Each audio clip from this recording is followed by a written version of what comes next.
Mothers and fathers, husbands and wives, sisters and brothers, friends for life, won't live in the past. All I wanna do now is making it last.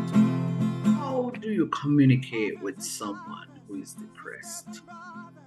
Welcome to Making It Last podcast, where it's all about helping us to have better relationships, not just with ourselves, but with other people. I'm Noreen Daly, and with me to talk about such a delicate topic is Barbara. I'm going to pause so I make sure I get it properly. Legere. Is that it? Yes, Good. Good. Excellent. Welcome, Barbara. Thank you so much. And Barbara is the author of Kevin's Choice, a mother's journey through her son's mental health, addiction, and suicide. Barbara, why write a book about something that I'm sure is quite painful before we get into the conversation? Why?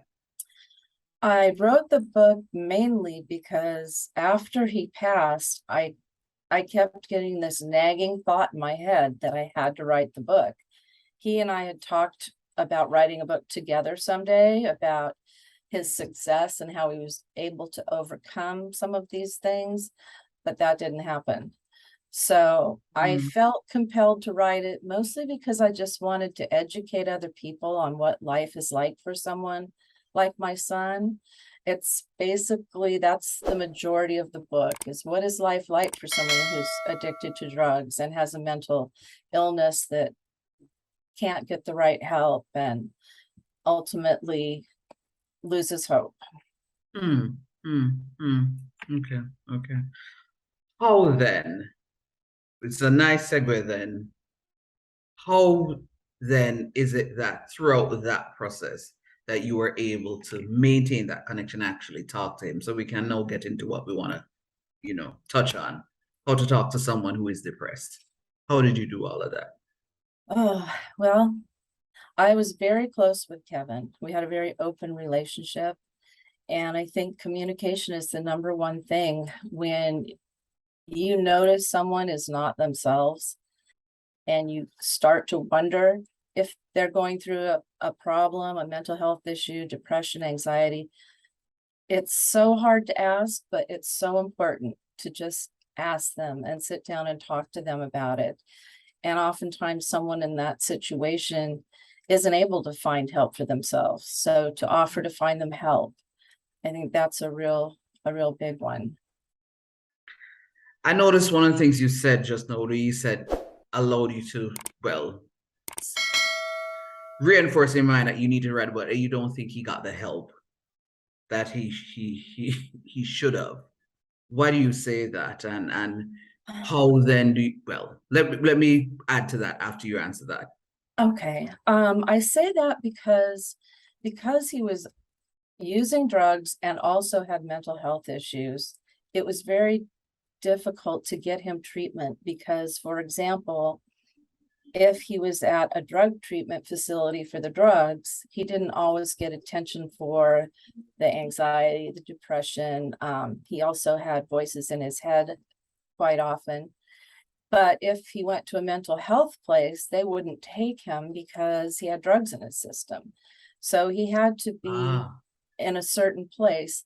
Also, here in my county, where I live in California, there's not a lot of accessibility to mental health unless you have really good insurance. It's just not there. There's nowhere you can actually take someone unless they are suicidal, and then they will keep them for 72 hours and then they let them go. So it was frustrating for us. So how important do you think it is for somebody to actually talk through their issues? Because you're saying that you had an open relationship with your son. Because more often than not, because in my other life, I'm an educator, and sometimes you can sense when there's a lot going on with some students and they just need to vent, but then they don't necessarily want to. What then? Exactly. That's the problem. A lot of times when someone's feeling that way, the last thing they want to do is talk about it. So I think just trying to establish with that person that you genuinely care, that you're there as someone that cares about them, that is not there to judge them or fix them. You're just there to listen and to offer support in any way that they need it. So, in other words, you're saying what is important more than anything else is just being there. Yeah.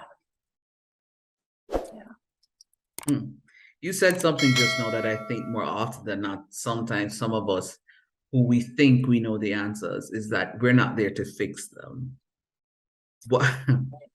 What, because a lot of persons will listen and they'll watch this, and it's very difficult for a lot of us sometimes to sit back and just allow them to just talk, whoever, to just talk and not try to say, but why don't you?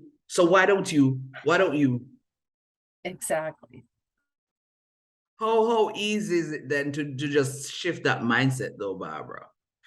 I think From your own experience, what would you say? Because the reality is, I think you do this because you want other persons not to go through what you are going through. yes, exactly.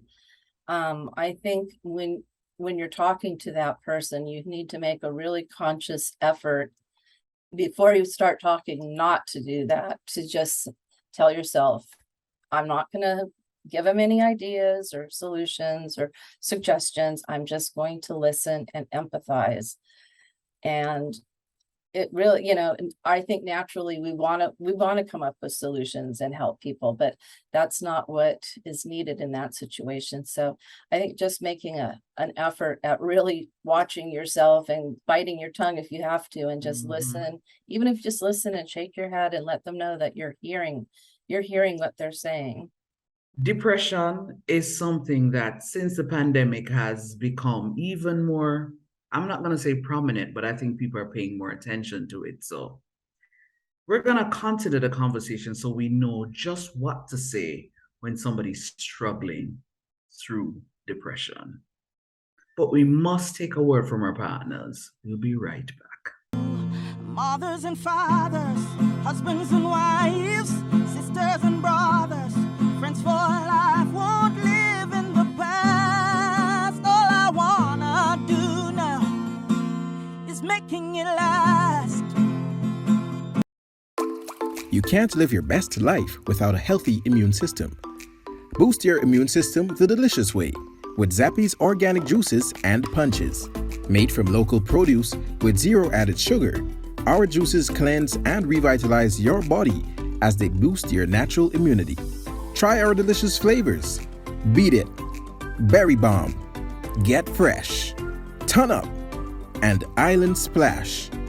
Find us on Instagram at Zappy's Organics, or call or send a WhatsApp message at 1-876-779-8910 to order today.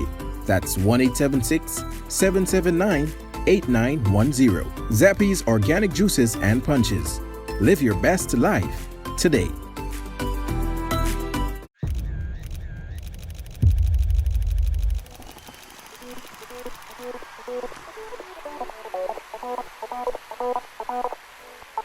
Photography is an art, but more so, photography must come from the heart. Precious moments, priceless times. Take a pic and know it will turn out fine. BMC Photography JA, beautiful moments captured. Let's go.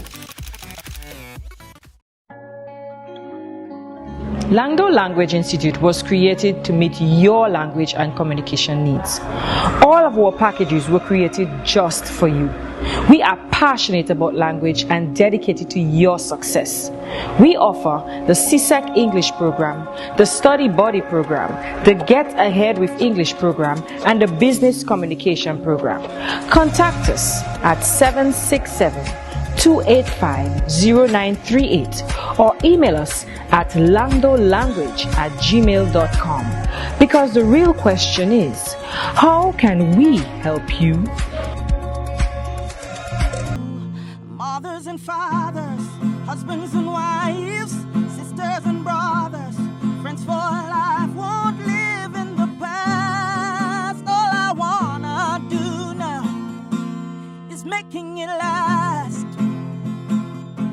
if you know someone who is suffering and struggling through depression, we're gonna give you some more ideas of just how to talk with somebody or just to be there for that person. What do you think can be done for more persons to be a little bit more, for want of a better word, sensitive towards people who are actually feeling depressed? Because in different circles, in the Christian circle, they will say, go, go pray about this, go. And I'm not in any way saying prayer does not work. Right. You know, in other circles, somebody might say, "Chaman, go take a drink. It will take your mind off." In another circle, somebody might say, "Man, go smoke something. It will, it's an escape." how how do you navigate all those different spaces? That is such an excellent question because it's so true. I think there's so much misunderstanding around mental illness and addiction. I think that's probably why I wrote my book. That's the main reason, was so that people could say, this happens to all kinds of people. And so we have to realize that they don't make the choice to be that way. They don't make the choice for their life to turn out how it has become. So if they are homeless on the street, they didn't choose that for their life, but that's what happened as a result of choices they made. And I think just having some compassion and kindness, I think kindness is underrated. I think being kind to one another makes such a difference. And I think when we're kind, it feels good to us too. It comes back to us. True. And so both people get a benefit from it. Both people feel better. I know there's a lot of judgment out there, but I think in today's world, we just have to realize that they're all different kinds of people, and not all of them have the same look, the same life. It doesn't look the same for all of us. With all that you're going through, Barbara, what would you want to specifically say to a young person, maybe close to your son's age, or going through their different challenges and fighting through depression? What would you want to say to that young person? I would want them to know that they should never give up hope and that they are not alone. And I would point them to places where they can go to have support. Even online, there's some excellent support for people and through social media, which is really wonderful for a person who doesn't want to go outside of their house, at least not at first. They can find someone like them that's gotten up to the other side that will help them, and just listen, just peer-to-peer support. I would let them know that they have nothing to be ashamed of, that there should be no shame involved. They should be able to express what they need, and if they need help, they should be able to seek it and find it.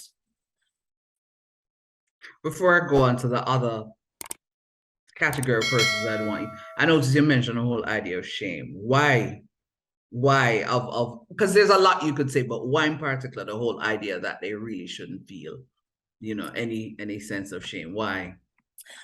Well, I know my son felt shame for some of the things he did, which I understand that. He broke the law. He did things in order to get drugs. I understand that type of shame, but the shame I'm talking about is the shame as a human being feeling like they are less than, that they are not as good as. And unfortunately, people said that to his face. Doctors said that to his face.